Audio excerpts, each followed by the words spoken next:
देवर्षि नारद अपने सनातन स्वभाव के अनुसार लोक लोकांतर में विचरण करते रहते थे। उनके चरणों में थकान का कोई स्थान न था, क्योंकि उनका पथ केवल यात्रा नहीं बल्कि सृष्टि के रहस्यों की खोज था। वीणा की मधुर ध्वनि के साथ वे जहां भी जाते वहां ज्ञान, भक्ति और चेतना की एक नई लहर जाग उठती। एक दिन इसी अनवरत भ्रमण के मध्य उन्हें एक ऐसे लोक का आभास हुआ जो पहले कभी उनके अनुभव में नहीं आया था। वह लोक दूर से अत्यंत शांत प्रतीत होता था। न वहां किसी प्रकार का कोलाहल था, न देवताओं की चहल पहल, न असुरों की छाया। वातावरण में एक अद्भुत स्थिरता थी, मानो समय स्वयं वहां ठहर गया हो। नारद के मन में जिज्ञासा जागी। वे धीरे धीरे उस दिशा में बढ़े। उनकी वीणा की ध्वनि भी जैसे स्वयं मृदु हो चली, मानो उस लोक की शांति का सम्मान कर रही हो। जब वे उस विचित्र लोक के समीप पहुंचे तो उन्हें अनुभूति हुई कि यहाँ की ऊर्जा अन्य सभी लोकों से भिन्न है। ये न स्वर्ग जैसी दीप्ति लिए थी, न पृथ्वी जैसी गतिशीलता, न पाताल जैसी गंभीरता। ये एक अलौकिक संतुलन था। न प्रकाश का पूर्ण प्रभुत्व, न अंधकार का वर्चस्व। हर ओर एक सूक्ष्म आभा थी जो आंखों से अधिक अंतर्मन से अनुभव होती थी। नारद ने चारों ओर दृष्टि डाली। भूमि स्थिर थी पर जीवंत लगती थी। आकाश विस्तृत था पर शून्य नहीं। वृक्ष थे पर उनमें पत्तों की सरसराहट नहीं। नदियां थीं पर उनके प्रवाह में ध्वनि का अभाव था। ये मौन साधारण मौन नहीं था।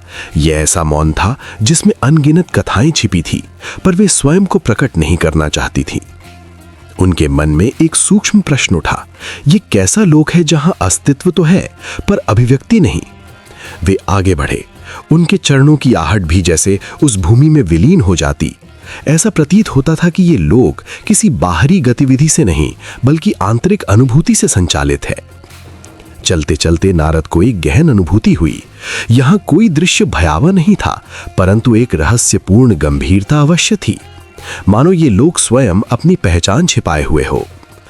उनके दिव्य ज्ञान ने संकेत दिया कि यहां कुछ ऐसा है जो साधारण दृष्टि से समझा नहीं जा सकता। उन्होंने अपनी वीणा के तारों को स्पर्श किया। एक हल्की ध्वनि गूंजी, पर वह भी क्षण भर में विलीन हो गई। ये देखकर वे और अधिक चकित हुए। जिन सुरों से ब्रह्मांड में स्पंदन होता है, वे यहां जैसे अपना प्रभाव खो बैठे थे। इससे स्पष्ट था कि ये लोक किसी भिन्न नियम पर आधारित है।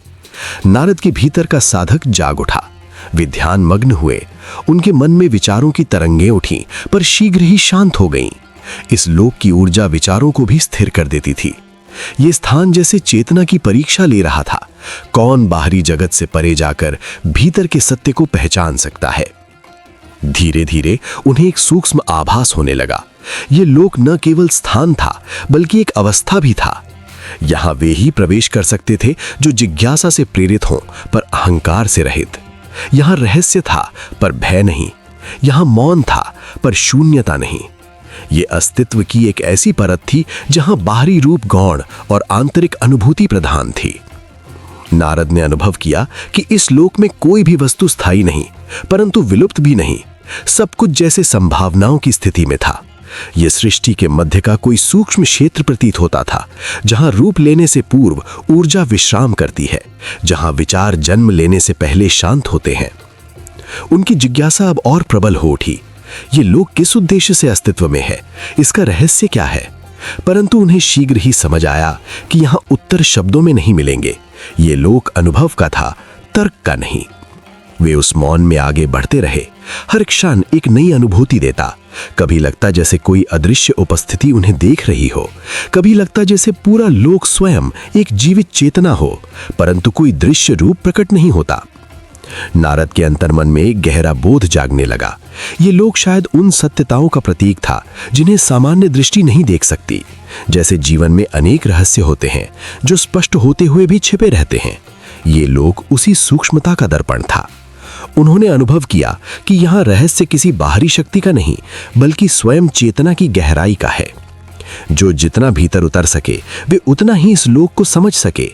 यहाँ कोई मार्गदर्शक नहीं, कोई संकेत नहीं, केवल आत्मबोध का प्रकाश। देवर्षि मुस्कुराए।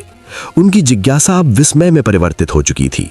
उन्होंने समझ लिया कि ये यात्रा ज्ञान अर्जन की नहीं बल्कि अनुभूति की है। कुछ लोग देखे जाते हैं, कुछ समझे जाते हैं और कुछ केवल अनुभव किए जाते हैं। ये वही तीसरी श्रेणी का लोग था। वीणा को हृदय से लगाकर वे उस मौन में स्थिर खड़े रहे। अब उन्हें उस शांति में असामान्यता नहीं बल्कि गहन सौंदर्य प्रतीत होने लगा।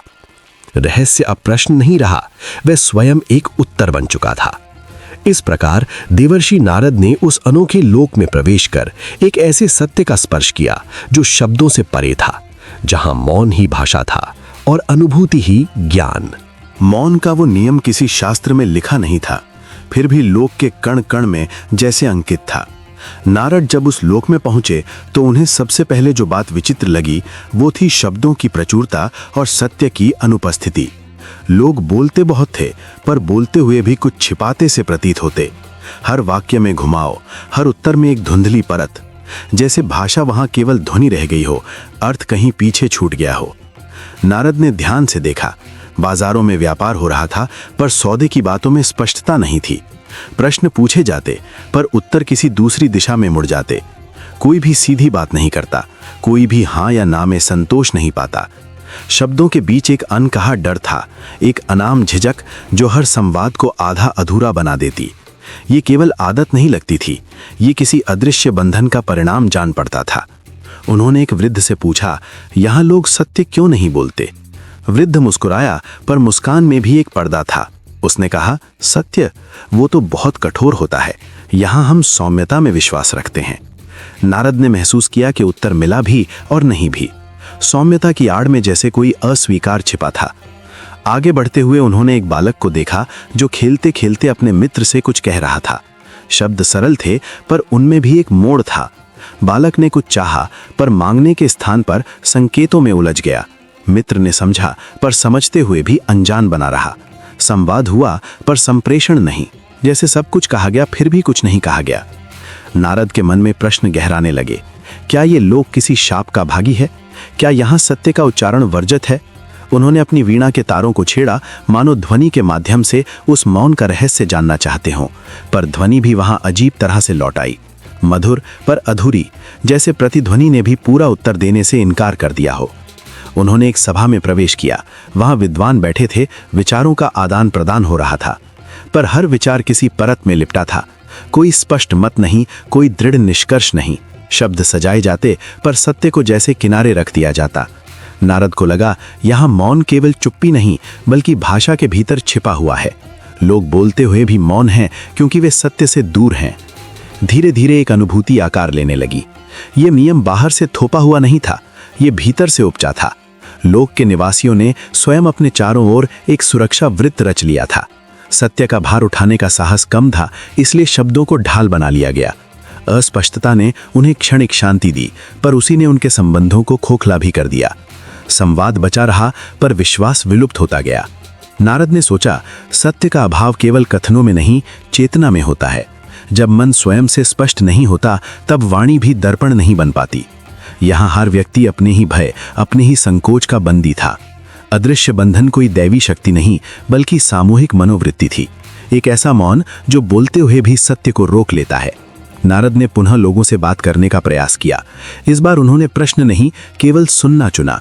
सुनते सुनते उन्हें महसूस हुआ कि हर घुमावदार वाक्य के पीछे एक सरल भावना छिपी है। स्वीकृति की चाह, अस्वीकृति का डर, चोट से बचने की इच्छा। शब्दों की उलझन में मन की सच्चाई कहीं कांपती हुई खड़ी थी। लोग सत्य नहीं बोलते थे, क्योंकि वे परिणामों से भयभीत थे। नारद ने वीणा उठाई और एक धीमा राग छेड़ा। उस राग में कोई उपदेश नहीं था, केवल एक शांत आमंत्रण था। ध्वनि जैसे लोक के वातावरण में फैलती गई। कुछ क्षणों के लिए लोगों के चेहरे बदलने लगे। शब्द थमे नहीं, पर उनकी गति मंद हुई, जैसे भीतर कोई दर्पण जागा हो। मौन का वो नियम पहली बार प्रश्नों के घेरे में आया। एक युवक आगे बढ़ा। उसने संकोच से कहा, यदि मैं सत्य बोलूं तो क्या होगा? नारद ने उत्तर दिया, शायद कुछ टूटे, शायद कुछ जुड़े, पर जो होगा वो वास्तविक होगा। युवक के शब्द सरल थे, बिना घुमाव के। सभा में एक हलचल सी हुई, जैसे लंबे समय बाद किसी ने सीधी रेखा खींची हो। नारद ने अनुभव किया कि मौन का नियम अटल नहीं होता, वो मन की स्थिति से बनता है और उसी से बदलता भी है। सत्य कोई शोर नहीं, बल्कि एक आंतरिक स्पष्टता है। जब वो स्पष्टता जागती है तो भाषा स्वयं सुलझने लगती है। शब्दों का भार हल्का हो जाता है क्योंकि उनमें छिपाव नहीं रहता। लोक में परिवर्तन तत्काल नहीं आया, पर एक सूक्ष्म तरंग अवश्य उठी। कुछ लोग अब भी घुमाव में थे, पर कुछ की वाणी में सहजता आने लगी। मौन का अदृश्य बंधन ढीला पड़ने लगा, जैसे किसी ने भीतर की गांठ पर हाथ रख दिया हो। नारद मुस्कुराए। उन्हें ज्ञात था कि सत्य का बीज धीमे उगता है, पर एक बार अंकुरित हो जाए तो मौन का नियम स्वयं अर्थ बदल लेता है। और तब उन्हें समझ में आया, मौन का सबसे अजीब नियम ये नहीं कि लोग चुप रहते हैं, बल्कि ये कि बोलते हुए भी सत्य से दूर रह सकते हैं। पर उसी मौन के भीतर सत्य का मार्ग भी छिपा होता है। जैसे ही कोई साहस करता है, शब्दों की धुंध हटने लगती है और संवाद पहली बार वास्तविक बनता है। सत्य बोलने का प्रयास केवल शब्दों का प्रयोग नहीं, बल्कि आत्मा की एक सूक्ष्म साधना है। जब जिज्ञासु मन सत्य को परखने निकलता है, तब उसे केवल बाहरी परिस्थितियों से नहीं, बल्कि अदृश्य शक्तियों से भी सामना करना पड़ता है। नारद जैसे चिर यात्री, जिनकी वाणी में ज्ञान, अनुभव और निर्भीकता का प्रवाह है, जब स्वयं सत्य को बोलकर उसकी परीक्षा करने का निश्चय करते हैं, तब ये केवल एक घटना नहीं रह जाती, ये अस्तित्व और प्रभाव के बीच का संवाद बन जाता है। नारद का स्वभाव प्रश्नों से भरा हुआ है। वे केवल देखने या सुनने वाले नहीं, बल्कि हर अनुभूति के पीछे छिपे तत्व को समझने वाले हैं। उनके लिए सत्य कोई स्थिर वस्तु नहीं, बल्कि सतत अनुभूति है। जब वे किसी लोक में प्रवेश करते हैं, तो उनका उद्देश्य मात्र यात्रा नहीं, बल्कि उस लोक के नियमों, उसकी लय और उसके मौन संकेतों को पहचानना होता है। सत्य बोलना उनके लिए सहज है, क्योंकि वे छल या भय के बंधन में नहीं बनते। किंतु इस बार कुछ भिन्न घटित होता है। जब वे सत्य को शब्द देने का प्रयास करते हैं, तो वाणी जैसे स्वयं रुक जाती है। विचार पूर्ण है, भावना स्पष्ट है, पर शब्द अधूरे रह जाते हैं। ये रुकावट बाहरी नहीं लगती, कोई प्रत्यक्ष विरोध नहीं, कोई शोर नहीं, कोई बाधा नहीं, फिर भी अभिव्यक्ति जैसे अपने आप थम जाती है। यह अनुभव विचित्र है, क्योंकि नारद की पहचान ही उनकी वाणी है। जहां शब्द सहज बहते थे, वहां अब एक अदृश्य अवरोध उपस्थित है। यह अवरोध उन्हें विचलित नहीं करता, बल्कि चिंतन के लिए प्रेरित करता है। वे समझते हैं कि यह सामान्य मौन नहीं है, यह ऐसा मौन है जिसमें कोई शक्ति सक्रिय है, कोई प्राचीन प्रभाव, कोई गहन ऊर्जा, जो शब्दों को आकार लेने से पूर्व ही रोक देती है। सत्य का प्रयास जैसे किसी अदृश्य मर्यादा से टकरा जाता है। ये टकराव संघर्ष का रूप नहीं लेता, पर एक संकेत अवश्य बनता है कि यहाँ कुछ ऐसा है जो साधारण नियमों से परे है। नारद की दृष्टि सूक्ष्म है। वे जानते हैं कि हर लोक का अपना स्वभाव होता है। कहीं गति प्रधान होती है, कहीं स्थिरता, कहीं प्रकाश प्रबल होता है, कहीं छाया। परंतु यहाँ जो अनुभूति है, वो प्रभाव की है। एक ऐसा प्रभाव जो केवल वातावरण में नहीं, बल्कि चेतना में उपस्थित है। ये प्रभाव वाणी को सीमित करता है, जैसे कोई अदृश्य अनुशासन हो, कोई पुरातन प्रतिज्ञा जो अभिव्यक्ति की दिशा निर्धारित करती हो। उनके भीतर प्रश्न उठता है कि क्या सत्य भी किसी सीमा में बन सकता है? क्या ऐसा संभव है कि सत्य का उच्चारण स्वयं एक शक्ति द्वारा नियंत्रित हो? ये विचार गहन है, क्योंकि सत्य को सामान्यतः स्वतंत्र माना जाता है, किंतु अनुभव यह दर्शाता है कि सत्य का प्रकट होना भी परिस्थितियों, समय और प्रभावों से प्रभावित हो सकता है। सत्य शाश्वत हो सकता है, पर उसकी अभिव्यक्ति का मार्ग सदैव खुला हो, ये आवश्यक नहीं। ये अनुभूति उन्हें एक और गहरी समझ की ओर ले जाती है। वे अनुभव करते हैं कि ये लोग केवल दृश्य संरचनाओं का समूह नहीं, बल्कि स्मृतियों और प्रभावों का एक जीवंत क्षेत्र है। यहाँ कुछ ऐसा विद्यमान है जो अत्यंत प्राचीन है, पर अभी भी सक्रिय है। ये प्रभाव किसी नियम की भांति कार्य करता है, पर उसका स्रोत प्रत्यक्ष नहीं। ये किसी आदेश जैसा नहीं, बल्कि स्वाभाविक प्रवाह जैसा प्रतीत होता है, जैसे स्वयं लोक की चेतना हो। नारद के लिए ये एक संकेत है कि सत्य को केवल बोलना पर्याप्त नहीं, बल्कि उसके प्रवाह को समझना भी आवश्यक है। सत्य केवल तथ्य नहीं, बल्कि सामंजस्य भी है। यदि कोई शक्ति वाणी को रोकती है, तो ये विरोध नहीं, बल्कि एक प्रकार का संकेत भी हो सकता है कि यहाँ सत्य का स्वरूप भिन्न है, या उसकी अभिव्यक्ति के लिए अन्य मार्ग अपेक्षित हैं। इस अनुभव से उनमें कोई असंतोष नहीं, बल्कि विनम्र जिज्ञासा जन्म लेती है। वे समझते हैं कि हर प्रभाव का अपना कारण होता है। जो अदृश्य है वो असत्य नहीं, जो मौन है वो रिक्त नहीं। कभी कभी मौन स्वयं एक संदेश होता है, और रुकावट स्वयं एक ज्ञान। सत्य का प्रयास उन्हें ये सिखाता है कि ज्ञान केवल शब्दों में नहीं, बल्कि अनुभूति में भी निवास करता है। अंततः नारद ये अनुभव करते हैं कि ये लोक किसी प्राचीन प्रभाव के अधीन है, ऐसा प्रभाव जो समय से परे होकर भी वर्तमान में कार्यरत है। ये प्रभाव बाधा नहीं बल्कि एक रहस्य है, एक ऐसा रहस्य जो समझ की प्रतीक्षा करता है। सत्य का प्रयास अधूरा नहीं बल्कि एक नई खोज का प्रारंभ बन जाता है। इस प्रकार वाणी का रुक जाना पराजय नहीं बल्कि संकेत है कि सत्य की यात्रा अभी शेष है। जहां शब्द थमते हैं वहां चिंतन आरंभ होता है, जहां अभिव्यक्ति रुकती है वहां अनुभूति गहराती है। और यही नारद की साधना का सार है। हर अनुभव को ज्ञान में परिवर्तित करना, हर मौन को संकेत की भांति स्वीकार करना और हर प्रभाव के पीछे छिपे तत्व को पहचानने का सतत प्रयास करना। वन का वो एकांत प्रदेश मानो समय से परे था। हवा की गति धीमी, पत्तों की सरसराहट मध्यम और वातावरण में एक अनकही गंभीरता घुली हुई थी। वो पथिक जो कई दिनों से अपने प्रश्नों और संदेहों के साथ भटक रहा था, उसी निस्तब्धता में आगे बढ़ रहा था। उसके मन में अनगिनत विचार उठते और शांत हो जाते, जैसे जल पर बनती लहरें स्वयं ही विलीन हो जाती हैं। उसे आभास था कि इस यात्रा का उद्देश्य केवल स्थान परिवर्तन नहीं बल्कि किसी गहरे सत्य की ओर अग्रसर होना है। चलते चलते वो एक ऐसे स्थल पर पहुंचा जहां वृक्षों की छाया अधिक सघन थी। सूर्य की किरणें मुश्किल से भूमि को स्पर्श कर पा रही थीं। उसी छाया के मध्य एक आकृति स्थिर बैठी थी, एक वृद्ध तपस्वी। उनका शरीर क्षीण परंतु मुख पर अद्भुत शांति, नेत्र बंद किंतु चेहरे पर ऐसा तेज मानो भीतर कोई दीप निरंतर प्रज्वलित हो। पथिक के कदम अनायास रुक गए। उस दृश्य में कुछ ऐसा था जो आकर्षित भी करता था और विस्मित भी। कुछ क्षणों तक वो मौन खड़ा रहा। वातावरण में इतनी शांति थी कि अपनी श्वास की ध्वनि भी उसे स्पष्ट सुनाई दे रही थी। तभी तपस्वी के नेत्र धीरे धीरे खुले। उनकी दृष्टि में एक गहन स्थिरता थी, जैसे वे बाहरी संसार से अधिक भीतर की परतों को देख रहे हों। पथिक ने उनके नेत्रों में एक विचित्र चमक देखी, ज्ञान की, अनुभव की और किसी अनकहे रहस्य की। तपस्वी ने कोई शब्द नहीं कहा, पर उनकी दृष्टि में प्रश्न और उत्तर दोनों निहित थे। पथिक ने विनम्रता से प्रणाम किया। उसके मन में अनेक प्रश्न उमड़ रहे थे, परंतु वाणी जैसे संकोच में बंध गई। वृद्ध ने हल्की मुस्कान के साथ संकेत किया कि वो समीप बैठ जाए। उस मौन आमंत्रण में एक अजीब आत्मीयता थी। बैठते ही पथिक को लगा कि उसके भीतर का कोलाहल धीरे धीरे शांत हो रहा है। तपस्वी की उपस्थिति में एक अदृश्य संतुलन था, जैसे उनके आसपास समय भी ठहर गया हो। कुछ देर तक दोनों के बीच मौन रहा, पर वो मौन रिक्त नहीं था। उसमें विचारों की अनुगूंज थी, अनुभवों की गहराई थी। अंततः तपस्वी ने धीमे स्वर में कहा, तुम्हारे मन में जो प्रश्न हैं वे केवल तुम्हारे नहीं हैं, ये संसार स्वयं प्रश्नों का विस्तार है। उनके शब्द सरल थे पर अर्थ गूढ़।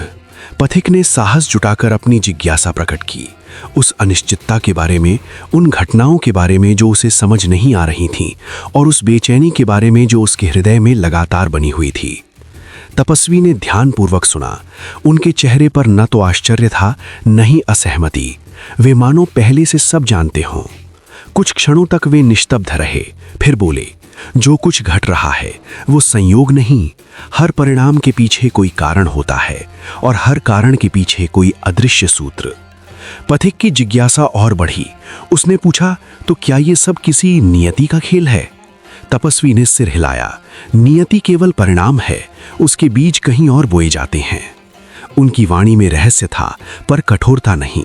उन्होंने आगे कहा, कभी कभी जीवन में जो बाधाएं आती हैं वे केवल परिस्थितियां नहीं होती, वे किसी प्राचीन कर्म, किसी अधूरे संकल्प या किसी श्राप का प्रभाव भी हो सकती हैं।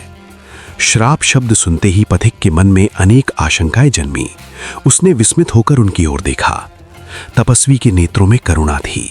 श्राप, वे बोले, हमेशा दंड नहीं होता, वो चेतावनी भी हो सकता है, मार्ग परिवर्तन का संकेत भी। उनके शब्दों में एक विचित्र संतुलन था। वे न तो भय उत्पन्न कर रहे थे न ही भ्रम, केवल संकेत दे रहे थे, जैसे कोई दूरस्थ दिशा की ओर इशारा करता है। पथिक ने पुनः प्रश्न किया, यदि ये किसी श्राप का परिणाम है तो उसका रहस्य कैसे जाना जाए? तपस्वी की मुस्कान गहरी हुई। रहस्य, उन्होंने कहा, कभी सीधे प्रकट नहीं होते, उन्हें समझने के लिए धैर्य, विवेक और आत्मदृष्टि चाहिए। वन में हल्की हवा चली, पत्तों की ध्वनि मानो उन शब्दों की पुष्टि कर रही थी।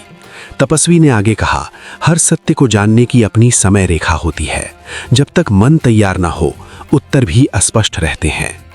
पथिक के मन में एक द्वंद्व उत्पन्न हुआ, जिज्ञासा और असमंजस का। वो अधिक जानना चाहता था, परंतु समझ रहा था कि सब कुछ तुरंत जान लेना संभव नहीं। तपस्वी की वाणी में ऐसा आश्वासन था जो अधीरता को शांत कर देता था। कुछ देर बाद वृद्ध ने आकाश की ओर दृष्टि उठाई। तुम्हारी यात्रा अभी पूर्ण नहीं। जो रहस्य तुम खोज रहे हो वो बाहरी घटनाओं में नहीं, तुम्हारे अनुभवों के मध्य छिपा है। पथिक मौन सुनता रहा। उसे लगा कि ये शब्द केवल उपदेश नहीं, बल्कि किसी गहरे अनुभव का निष्कर्ष है। तपस्वी ने अंत में कहा, स्मरण रखना, हर श्राप के भीतर मुक्ति का बीज होता है और हर प्रश्न के भीतर उत्तर की संभावना। उनके शब्दों के साथ वातावरण फिर शांत हो गया। पथिक ने विनम्र प्रणाम किया। उसके मन में अब भी प्रश्न थे, पर उनमें एक नई स्पष्टता भी थी। उसे लगा कि उसने पूर्ण उत्तर नहीं, पर एक दिशा अवश्य पाली है। जब वो वहां से आगे बढ़ा, वन की निस्तब्धता पहले जैसी ही थी, पर उसके भीतर कुछ बदल चुका था। अनिश्चितता अब उतनी बोझिल नहीं थी। रहस्य अब भय नहीं, बल्कि खोज का कारण प्रतीत हो रहा था। यात्रा जारी थी और उसके साथ एक नई समझ, एक नया धैर्य। श्राप की कथा का आरंभ केवल किसी घटना का वर्णन नहीं, बल्कि चेतना के एक सूक्ष्म परिवर्तन का संकेत है। तपस्वी शांत स्वर में स्मरण कराते हैं कि समय के विशाल प्रवाह में ऐसे अनेक क्षण आए हैं जब देवताओं के मध्य भी मतभेद उत्पन्न हुए। ये मतभेद साधारण नहीं थे, क्योंकि जहां सामर्थ्य, ज्ञान और तेज का संगम होता है, वहां अहंकार की छाया भी जन्म ले सकती है। उस काल में भी कुछ ऐसा ही घटित हुआ। विचारों का टकराव, दृष्टिकोणों की असहमति और सत्य के प्रति क्षणिक उपेक्षा। तपस्वी बताते हैं कि जब सामंजस्य टूटता है तो केवल शब्दों का संघर्ष नहीं होता, बल्कि ऊर्जा का असंतुलन भी जन्म लेता है। देवताओं के मध्य हुआ वो विवाद किसी व्यक्तिगत विजय या पराजय का विषय नहीं था, बल्कि मर्यादा और धैर्य की परीक्षा बन गया। प्रत्येक पक्ष स्वयं को उचित मानता रहा और इसी आग्रह ने संवाद की सरलता को कठोरता में बदल दिया। सत्य, जो सदैव शांत और स्थिर रहता है, उस क्षण मानो उपेक्षित हो गया। कोई असत्य नहीं बोला गया, परंतु सत्य को पूर्ण रूप से सुना भी नहीं गया, और यही चूक भविष्य के परिणामों का बीज बनी। अहंकार की प्रकृति सूक्ष्म होती है। वह प्रत्यक्ष रूप से प्रकट नहीं होता, बल्कि कर्तव्य, अधिकार और न्याय के आवरण में छिप जाता है। तपस्वी समझाते हैं कि देवताओं के मध्य भी जब ये भाव जागृत होता है तो निर्णय की स्पष्टता धूमिल हो जाती है। उस समय भी कुछ ऐसा ही हुआ। विचारों की तीव्रता ने शांति को विस्थापित किया और असहमति ने सहमति के मार्ग को संकुचित कर दिया। किसी ने यह नहीं सोचा कि सत्य का सम्मान केवल अपनी बात पर अडिग रहने में नहीं, बल्कि दूसरे के दृष्टिकोण को धैर्यपूर्वक समझने में भी निहित है। उस विवाद का प्रभाव तत्काल दिखाई नहीं दिया। सब कुछ सामान्य प्रतीत होता रहा, जैसे किसी झील के भीतर उठी लहरें सतह पर न दिखे, परंतु ब्रह्मांड के नियम अटल हैं। जहां संतुलन भंग होता है, वहां प्रतिक्रिया अनिवार्य होती है। तपस्वी कहते हैं कि सत्य का अपमान कभी व्यर्थ नहीं जाता। वह प्रतिशोध नहीं लेता, परंतु परिणामों के माध्यम से स्वयं को पुनः स्थापित करता है। वही हुआ एक श्राप, जो क्रोध का नहीं, बल्कि व्यवस्था के पुनर्संतुलन का प्रतीक बना। श्राप को सामान्यतः दंड समझा जाता है, परंतु तपस्वी इसे चेतावनी और शिक्षा का माध्यम मानते हैं। यह उस भूल का स्मरण था जो अहंकार और असहमति के कारण हुई। श्राप का उद्देश्य विनाश नहीं, बल्कि जागरण था। ये स्मरण कराना कि सामर्थ्य चाहे जितनी हो, सत्य और विनम्रता के बिना वह अधूरी है। देवताओं के लिए भी यह अनुभव एक गहन बोध का कारण बना, क्योंकि उन्हें भी यह ज्ञात हुआ कि मर्यादा का उल्लंघन केवल कर्मों से नहीं, विचारों से भी होता है। लोक पर इसका प्रभाव धीरे धीरे प्रकट हुआ। ऊर्जा के सूक्ष्म स्तर पर उत्पन्न असंतुलन ने घटनाओं की दिशा को परिवर्तित किया। तपस्वी समझाते हैं कि ब्रह्मांड एक ताने बाने की भांति है, जहां प्रत्येक स्पंदन दूसरे से जुड़ा है। देवताओं के मध्य उत्पन्न असहमति का स्पर्श भी लोक के जीवन में अनुभव होने लगा। यह कोई प्रत्यक्ष विपत्ति नहीं थी, बल्कि परिस्थितियों की जटिलता, मन के द्वंद्व और कर्मों की उलझन के रूप में प्रकट हुआ। तपस्वी इस कथा के माध्यम से एक गहरा संदेश देते हैं। वे कहते हैं कि सत्य का सम्मान केवल वाणी से नहीं, आचरण और दृष्टि से भी होना चाहिए। जब संवाद में धैर्य, निर्णय में विनम्रता और विचार में करुणा होती है, तभी संतुलन स्थिर रहता है। अन्यथा छोटे से छोटा असंतुलन भी व्यापक परिणाम उत्पन्न कर सकता है। यह कथा स्मरण कराती है कि अहंकार का त्याग और सहमति का प्रयास ही वास्तविक शक्ति है। श्राप की ये कथा समय की धूल में विलीन कोई प्राचीन प्रसंग नहीं, बल्कि हर युग के लिए प्रासंगिक एक दर्पण है। मनुष्य हो या देवता, प्रत्येक चेतना को यह सीख ग्रहण करनी होती है कि असहमति स्वाभाविक है, परंतु अहंकार विनाशकारी। सत्य स्थिर है, परंतु उसे पहचानने के लिए अंतर्मन की शांति आवश्यक है। तपस्वी के शब्दों में यह कथा केवल अतीत का वर्णन नहीं, बल्कि भविष्य का मार्गदर्शन है। एक स्मरण कि संतुलन, मर्यादा और विनम्रता ही सृष्टि की वास्तविक धुरी है। देवताओं की भूल कोई साधारण घटना नहीं थी। वो एक ऐसी सूक्ष्म चूक थी जिसने सृष्टि के संतुलन को भीतर से प्रभावित कर दिया। ये भूल युद्ध, क्रोध या विनाश से नहीं उपजी थी, बल्कि उस क्षण से जन्मी थी जब स्वार्थ ने धर्म पर एक क्षीण परंतु प्रभावशाली परछाई डाल दी। धर्म, जो सदैव निष्प्रय और शाश्वत माना जाता है, उसी की धुरी पर एक हल्का कंपन उत्पन्न हुआ। यही कंपन आगे चलकर उस श्राप की जड़ बना, जिसने लोगों के स्वभाव को परिवर्तित कर दिया। सत्य सृष्टि का आधार है। वो केवल वाणी का गुण नहीं, बल्कि अस्तित्व का सार है। जब सत्य की उपेक्षा होती है तो उसका प्रभाव तत्काल नहीं दिखता। वो धीरे धीरे चेतना के स्तर पर तरंगे उत्पन्न करता है। देवताओं की त्रुटि भी ऐसी ही थी, बाहर से अदृश्य, भीतर से व्यापक।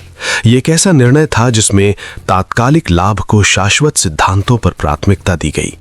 उस क्षण धर्म मौन रहा, क्योंकि धर्म का स्वभाव दंड देना नहीं, बल्कि परिणामों को स्वयं प्रकट होने देना है। स्वार्थ की प्रकृति मोहक होती है। वो तर्क का रूप धारण कर लेता है और कर्तव्य के भीतर प्रवेश कर जाता है। देवताओं के मन में भी यही हुआ। उन्हें लगा कि उनका उद्देश्य उचित है, उनका मार्ग उचित है, उनका विचार उचित है, परंतु सत्य केवल उद्देश्य से नहीं, साधनों से भी परखा जाता है। जहां साधन विचलित होते हैं, वहां सत्य की ज्योति मंद पड़ने लगती है। ये मंदता ही उस ऊर्जा का कारण बनी जिसने सृष्टि के नियमों को बदल दिया। सृष्टि में हर कर्म एक कंपन उत्पन्न करता है। जब कोई शक्तिशाली चेतना सत्य से विमुख होती है तो उसका प्रभाव साधारण नहीं रहता। देवताओं की चेतना जो प्रकृति के नियमों से जुड़ी थी, उस चूक के कारण एक विरोधाभास में उलझ गई। सत्य की अवहेलना से जो ऊर्जा उत्पन्न हुई वो विनाशकारी नहीं थी, परंतु अत्यंत विचित्र थी। उसने प्रत्यक्ष रूप से कुछ नष्ट नहीं किया, बल्कि एक ऐसा वातावरण निर्मित किया जहां सत्य का उच्चारण ही असंभव हो गया। ये लोक परिवर्तन का परिणाम था। यहां असत्य को प्रोत्साहन नहीं मिला, पर सत्य का प्रवाह अवरुद्ध हो गया। वाणी मौन नहीं हुई, पर अर्थ निष्प्रभ हो गया। लोग बोलते रहे, संवाद चलता रहा, परंतु सत्य की ध्वनि कहीं विलीन हो गई। ये स्थिति दंड से अधिक गूढ़ थी। दंड स्पष्ट होता है, उसके कारण और परिणाम समझे जा सकते हैं, परंतु ये परिवर्तन रहस्यमय था, जैसे किसी ने चेतना की दिशा ही बदल दी हो। देवताओं की भूल का सबसे गहरा प्रभाव विश्वास पर पड़ा। जब सत्य दुर्लभ हो जाए तो विश्वास स्वतः डगमगाने लगता है। लोक में संशय का वातावरण फैल गया। प्रत्येक कथन, प्रत्येक विचार, प्रत्येक आश्वासन अनिश्चित प्रतीत होने लगा। सत्य, जो संबंधों का आधार होता है, उसके बिना सब कुछ स्थिर होकर भी अस्थिर दिखने लगा। ये कैसी विडंबना थी, जहां व्यवस्था थी पर स्पष्टता नहीं, शब्द थे पर निष्ठा नहीं। धर्म का स्वभाव संतुलन है। वो किसी पक्ष का नहीं, समत्व का प्रतिनिधि है। देवताओं की त्रुटि ने इसी समत्व को चुनौती दी। जब शक्तिशाली भी भ्रमित हो सकते हैं, तब सृष्टि का ताना बाना अपनी ही परीक्षा लेने लगता है। ये श्राप उसी परीक्षा का प्रतीक था। उसने किसी को सीधे दोषी नहीं ठहराया, बल्कि एक दर्पण बन गया, जिसमें हर चेतना को अपना प्रतिबिंब देखना पड़ा। सत्य का अभाव केवल बाहरी समस्या नहीं, आंतरिक संकट भी है। लोक के प्राणी धीरे धीरे यह अनुभव करने लगे कि असत्य बोलना सरल नहीं, बल्कि सत्य बोलना कठिन हो गया है। यह अंतर सूक्ष्म था, परंतु अत्यंत महत्वपूर्ण। असत्य के लिए प्रयास नहीं करना पड़ता था, पर सत्य के लिए मार्ग ही उपलब्ध नहीं था। जैसे चेतना के द्वार पर कोई अदृश्य अवरोध खड़ा हो गया हो। देवताओं की भूल से उत्पन्न यह अवस्था स्थायी नहीं थी, पर गहरी थी। यह सृष्टि के लिए एक स्मरण थी कि शक्ति और ज्ञान भी त्रुटिहीन नहीं होते। धर्म की महिमा इसी में है कि वो परिणामों के माध्यम से शिक्षा देता है। श्राप भी एक शिक्षा था, कठोर नहीं पर जागृत करने वाला। उसने ये संकेत दिया कि सत्य का मूल्य केवल नैतिक नहीं, अस्तित्वगत है। समय के साथ ये समझ विकसित हुई कि संतुलन की पुनर्स्थापना बाहरी उपायों से नहीं, आंतरिक शुद्धता से संभव है। सत्य को पुनः प्रवाहित करने के लिए चेतना को अपने मूल में लौटना होगा। देवताओं की भूल ने यही संदेश दिया कि धर्म से सूक्ष्म विचलन भी व्यापक प्रभाव उत्पन्न कर सकता है और सत्य की उपेक्षा अंततः स्वयं सृष्टि के अनुभव को बदल देती है। इस प्रकार देवताओं की त्रुटि एक कथा नहीं, एक सिद्धांत बन गई। उसने ये स्मरण कराया कि सत्य केवल कहा नहीं जाता, जिया जाता है, और जहां वो विस्मृत होता है वहां लोक स्वयं एक मौन प्रश्न बन जाता है। नारद मुनि के मन में उस दिन असामान्य अशांति थी। वे ब्रह्मांड के अनगिनत लोकों में विचरण करते रहे थे, असंख्य घटनाओं के साक्षी बने थे, परंतु इस बार जो उन्होंने देखा वो उनके हृदय को भीतर तक विचलित कर गया। अन्याय की वो छाया जो किसी निर्दोष के जीवन पर पड़ी थी, उन्हें बार बार सोचने पर विवश कर रही थी। उनके वीणा के तार जो सामान्यतः मधुर स्वरों से गूंजते रहते थे, आज मौन थे, मानो स्वयं संगीत भी इस पीड़ा के सामने ठहर गया हो। नारद ने एकांत की तलाश की। वे एक शांत वन के मध्य पहुंचे, जहां मंद पवन वृक्षों की पत्तियों से खेल रही थी और प्रकृति अपनी निस्पृह लय में बह रही थी। वहां बैठकर उन्होंने गहन चिंतन आरंभ किया। उनके मन में एक ही प्रश्न उठ रहा था, यदि इस दुख का कारण कोई श्राप है और वो भी देवों से जुड़ा, तो उसकी मुक्ति का मार्ग क्या हो सकता है? क्या केवल समय ही इसका उपचार करेगा या कोई दिव्य उपाय भी संभव है? उनका चिंतन केवल तर्क नहीं था, वो करुणा से उपजा था। नारद जानते थे कि श्राप केवल शब्द नहीं होते, वे कर्मों और नियति की गूढ़ गांठें होते हैं। उन्हें खोलने के लिए साधारण उपाय पर्याप्त नहीं होते। समाधान वही दे सकता है जो कारणों की जड़ तक पहुंच सके। वे समझते थे कि जब समस्या दिव्य स्तर की हो तो उसका उपचार भी दिव्य ही होना चाहिए। धीरे धीरे उनके विचारों में स्पष्टता आने लगी। उन्होंने स्मरण किया कि ब्रह्मांड में कोई भी स्थिति पूर्णतः निराशाजनक नहीं होती। हर संकट के भीतर एक संभावना छिपी होती है, हर अंधकार के पीछे प्रकाश का संकेत होता है। ये विचार उनके मन को कुछ स्थिरता प्रदान करने लगा। उन्होंने निश्चय किया कि वे इस समस्या का समाधान खोजेंगे, चाहे इसके लिए उन्हें देवताओं के समक्ष ही क्यों न जाना पड़े। नारद का स्वभाव जिज्ञासु था, परंतु उससे अधिक उनका ध्येय धर्म और संतुलन की स्थापना था। वे जानते थे कि केवल सहानुभूति पर्याप्त नहीं, कर्म आवश्यक है। उन्होंने अपनी वीणा उठाई, उसके तारों को स्पर्श किया और एक गंभीर संकल्पपूर्ण स्वर उत्पन्न हुआ। वो स्वर मानो उनके निर्णय का उद्घोष था। वे देवलोक की ओर अग्रसर हुए। मार्ग में अनेक विचार उनके साथ चल रहे थे। क्या देव इस समस्या को सुनेंगे? क्या वे इसे नियति का परिणाम मानकर अनदेखा कर देंगे या करुणा का परिचय देंगे? परंतु नारद के भीतर विश्वास था, सत्य और न्याय की पुकार कभी व्यर्थ नहीं जाती। देवलोक में पहुंचकर उन्होंने देवों के समक्ष अपनी चिंता व्यक्त की। उनके शब्दों में न कोई आरोप था, न शिकायत, केवल समाधान की खोज थी। उन्होंने विनम्रता से कहा कि जब किसी श्राप से किसी का जीवन बाधित हो तो उसका उद्देश्य शिक्षा हो सकता है, परंतु अनंत पीड़ा नहीं। उन्होंने ये भी संकेत किया कि मुक्ति का मार्ग ढूंढना ही सृष्टि के संतुलन के अनुकूल होगा। देवों ने उनकी बात गंभीरता से सुनी। नारद की वाणी में वो सच्चाई थी जो हृदय को स्पर्श कर ले। वहां मौन छा गया, विचार का, आत्ममंथन का। ये मौन ही संकेत था कि समस्या को महत्व दिया जा रहा है। चर्चा के पश्चात एक विचार उभरा, समाधान केवल बाहरी हस्तक्षेप से नहीं, आंतरिक परिवर्तन से भी संभव हो सकता है। यदि श्राप कर्मों से जुड़ा है तो उसके प्रभाव को तप, भक्ति और आत्मशुद्धि के माध्यम से संतुलित किया जा सकता है। ये मार्ग सरल नहीं था, परंतु सार्थक था। नारद के हृदय में आशा का प्रकाश जागा। उन्हें प्रतीत हुआ कि समाधान की दिशा मिल चुकी है। वे समझ गए कि मुक्ति का मार्ग किसी चमत्कार में नहीं, साधना और धैर्य में निहित है। उन्होंने ये संदेश ग्रहण किया और इसे आगे पहुंचाने का संकल्प लिया। वापस लौटते समय उनका मन पहले जैसा अशांत नहीं था। वीणा के तार फिर से गूंजने लगे, परंतु इस बार उनमें एक नई गहराई थी, अनुभव की, समझ की। नारद को ज्ञात था कि हर समस्या का समाधान तत्काल नहीं मिलता, परंतु सही दिशा में उठाया गया प्रत्येक कदम स्वयं में एक विजय है। इस प्रकार समाधान की खोज केवल एक यात्रा नहीं रही, वो एक अनुभूति बन गई। ये अनुभूति की सृष्टि में संतुलन और करुणा सदैव संभव है।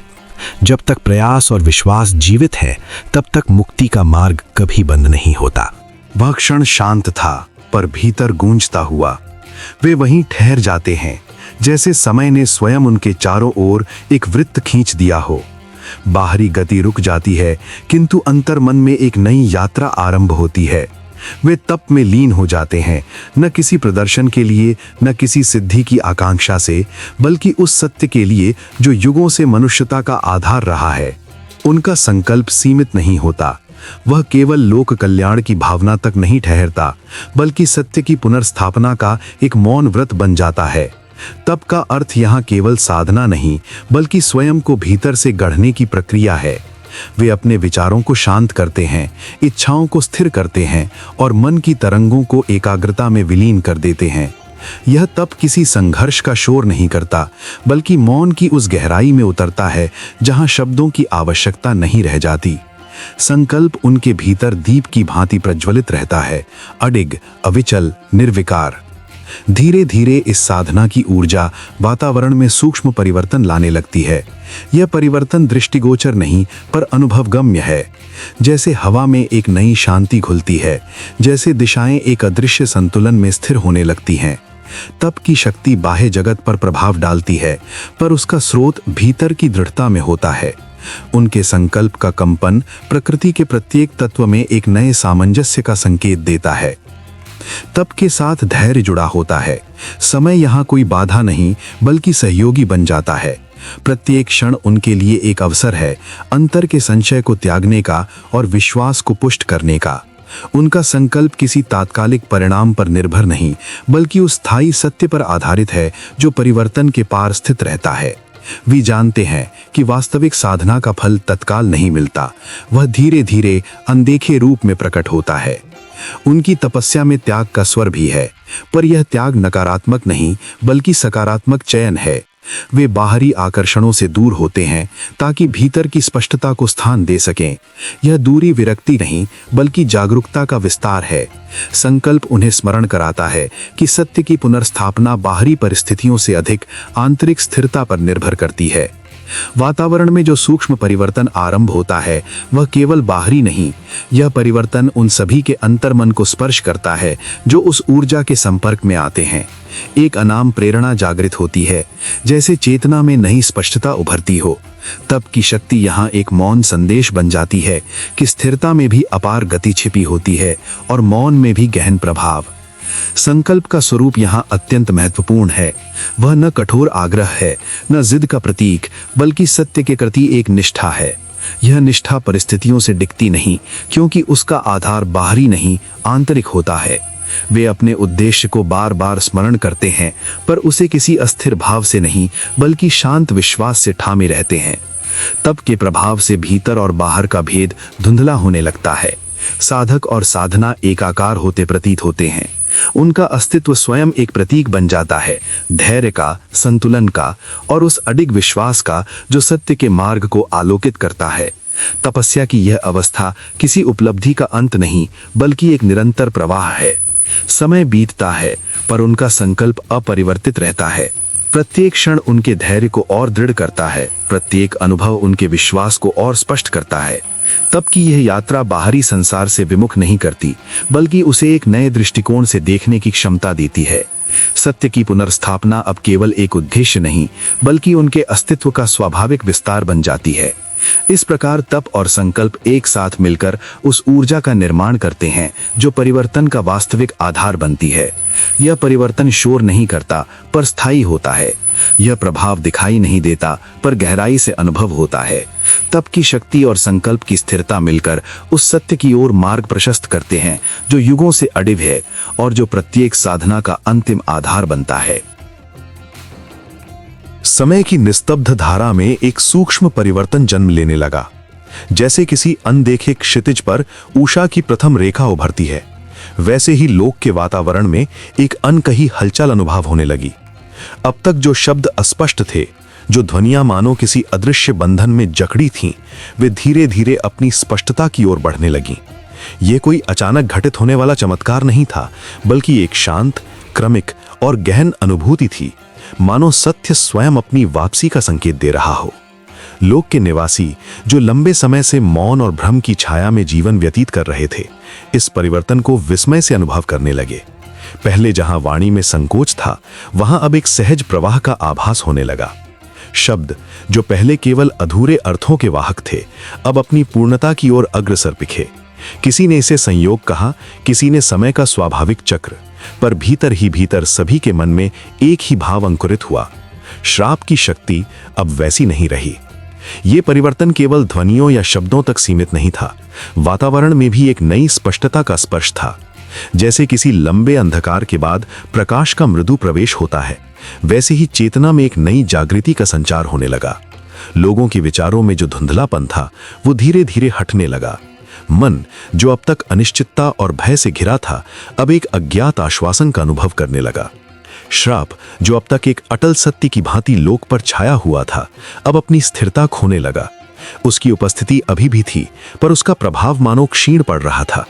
ये किसी बाहरी संघर्ष का परिणाम नहीं था, बल्कि भीतर से उत्पन्न होने वाली उस शक्ति का संकेत था, जो सत्य के स्वभाव में निहित होती है। क्योंकि सत्य को स्थायी रूप से दबाया नहीं जा सकता, वो अवसर पाकर स्वयं मार्ग बना लेता है। लोक के निवासियों ने इस परिवर्तन को पहले संदेह की दृष्टि से देखा। उन्हें विश्वास ही नहीं हुआ कि जो बंधन इतने समय से अटूट प्रतीत होते थे, वे ढीले भी पड़ सकते हैं। पर जैसे जैसे समय आगे बढ़ा, अनुभूतियां स्पष्ट होती गईं, संवाद सहज होने लगे, विचारों में संतुलन लौटने लगा और हृदयों में आशा का एक नया दीप प्रज्वलित होने लगा। ये आशा कोई उन्मत्त उल्लास नहीं थी, बल्कि एक शांत विश्वास थी, मानो किसी गहरे सत्य का स्मरण। लोगों ने अनुभव किया कि शब्दों का भार अब उतना नहीं रहा, कि अभिव्यक्ति में जो बाधा थी, वो अब धीरे धीरे विलीन हो रही है। श्राप की जड़ें मानो ढीली पड़ रही थीं, जैसे समय स्वयं उसकी पकड़ को कम कर रहा हो। इस परिवर्तन के साथ एक और गहन अनुभूति भी जुड़ी थी, आत्मबोध की। लोक के निवासी अब केवल बाहरी परिस्थितियों को नहीं देख रहे थे, बल्कि अपने भीतर के परिवर्तन को भी अनुभव कर रहे थे। उन्हें लगा कि सत्य की वापसी केवल वाणी और वातावरण में नहीं, बल्कि चेतना में भी हो रही है। जैसे किसी भूले हुए स्वर का पुनः स्मरण हो, वैसे ही आत्मा में एक नई स्पष्टता का उदय हुआ। श्राप की शक्ति के क्षीण होने का ये क्रम मानो एक गूढ़ संदेश दे रहा था। ये संकेत था कि कोई भी बंधन, चाहे वो कितना ही प्रबल क्यों ना प्रतीत हो, समय और सत्य के सम्मिलित प्रभाव के आगे स्थायी नहीं रह सकता। सत्य की प्रकृति ही ऐसी है, वो धैर्यवान है, शांत है, पर अंततः विजयी है। लोक में अब एक नया संतुलन आकार लेने लगा। जो पहले असंभव लगता था, वो अब संभावनाओं के क्षेत्र में प्रवेश कर चुका था। लोगों के हृदयों में जो जड़ता थी, वो अब गतिशीलता में परिवर्तित होने लगी। विचारों में जो संशय था, वो धीरे धीरे विश्वास में ढलने लगा। ये पुनरागमन की आहट थी, परंतु बिना किसी शोर, बिना किसी घोषणा के। सत्य कभी कोलाहल के साथ नहीं लौटता, वो मृदुता से, स्वाभाविकता से और अपनी अनिवार्य उपस्थिति के साथ प्रकट होता है। लोक के निवासी अब इस सूक्ष्म सत्य को समझने लगे थे। उन्हें प्रतीत हुआ कि परिवर्तन का ये क्रम किसी बाहरी शक्ति का नहीं, बल्कि स्वयं समय और धर्म के संतुलन का परिणाम है। धीरे धीरे ये स्पष्ट होने लगा कि श्राप, जो कभी अडिग प्रतीत होता था, अब केवल एक क्षीण स्मृति बनता जा रहा है। उसकी छाया अभी भी कहीं कहीं अनुभव होती थी, पर उसका भय अब वैसा नहीं रहा। प्रकाश की उपस्थिति ने अंधकार की सत्ता को चुनौती दे दी थी। लोक के जीवन में अब एक नई दिशा का संकेत था। वाणी का बंधन ढीला पड़ चुका था, चेतना में जागृति का संचार हो चुका था और हृदयों में सत्य के प्रति एक नया सम्मान जन्म ले चुका था। ये केवल श्राप के क्षीण होने की कथा नहीं थी, बल्कि उस शाश्वत नियम की अनुभूति थी कि सत्य चाहे जितना विलंबित हो, अंततः अपना स्थान पुनः प्राप्त करता है। और इसी मृदु, शांत पर गहन परिवर्तन के बीच लोक ने पहली बार स्पष्ट रूप से अनुभव किया, सत्य लौट रहा है। उसकी आहट अब केवल अनुभूति नहीं, बल्कि एक जीवंत वास्तविकता बन चुकी थी। देवर्षि नारद शांत स्वर में लोकवासियों को समझाने लगे कि सत्य और धर्म किसी एक युग, स्थान या परिस्थिति के बंधन में नहीं बंधते। वे बोले कि असत्य चाहे कितनी भी चतुराई से स्वयं को सजाए, उसका अस्तित्व क्षणिक ही होता है। धर्म का आधार स्थिर है, क्योंकि वो न्याय, करुणा और संतुलन से जन्म लेता है। जब भी कोई शक्ति अहंकार या भ्रम के कारण सत्य का अपमान करती है, तब प्रकृति स्वयं संतुलन स्थापित करने का मार्ग खोज लेती है। नारद ने कहा कि श्राप को केवल क्रोध या दंड के रूप में नहीं देखना चाहिए। श्राप अनेक बार चेतावनी बनकर आता है ताकि जीव अपने कर्मों पर विचार करे। वो ठहराव देता है जिससे मनुष्य या देव अपने मार्ग का पुनर्मूल्यांकन कर सकें। यदि भूल न हो तो सुधार कैसे हो, और यदि सुधार न हो तो उन्नति कैसे संभव हो। इस प्रकार श्राप भी एक प्रकार का ज्ञान है जो अनुभव के माध्यम से प्राप्त होता है। लोक के लोग मौन होकर सुनते रहे। उनके हृदय में पहली बार ये विचार जागा कि पीड़ा और बाधाएं भी किसी गहरे कारण का परिणाम हो सकती हैं। नारद ने उन्हें स्मरण कराया कि सत्य को दबाया जा सकता है पर नष्ट नहीं किया जा सकता। जैसे सूर्य बादलों के पीछे छिप सकता है पर उसका प्रकाश सदा विद्यमान रहता है, वैसे ही सत्य भी समय आने पर स्वयं को प्रकट करता है। धीरे धीरे वातावरण में परिवर्तन का आभास होने लगा। वाणी में स्पष्टता लौटने लगी, विचारों में दृढ़ता आने लगी। लोकवासियों ने अनुभव किया कि भय और भ्रम का भार हल्का हो रहा है। ये कोई बाहरी चमत्कार नहीं था, बल्कि अंतर्मन में जागृत समझ का प्रभाव था। जब चेतना बदलती है तब जगत का अनुभव भी बदलने लगता है। नारद ने अंत में कहा कि धर्म का सार केवल नियमों में नहीं बल्कि दृष्टि में निहित है। जो दूसरों के कल्याण, न्याय और सत्य की रक्षा के लिए कार्य करता है, वही वास्तव में धर्म के मार्ग पर चलता है। असत्य का आकर्षण त्वरित हो सकता है पर उसका परिणाम अशांत होता है। सत्य का मार्ग कठिन प्रतीत हो सकता है पर वही स्थायी शांति प्रदान करता है। उनके शब्दों में लोक के हृदयों में नई जागृति भर दी। लोगों ने समझा कि संतुलन बाहरी व्यवस्था से नहीं बल्कि आंतरिक जागरूकता से उत्पन्न होता है। सत्य के प्रकाश के साथ ही लोक में विश्वास और सामंजस्य का संचार होने लगा। श्राप का अंत केवल घटना नहीं बल्कि चेतना के परिवर्तन का प्रतीक बन गया। धर्म का संदेश स्पष्ट था, सत्य सदा लौटता है और उसके साथ ही संतुलन, शांति और प्रकाश भी।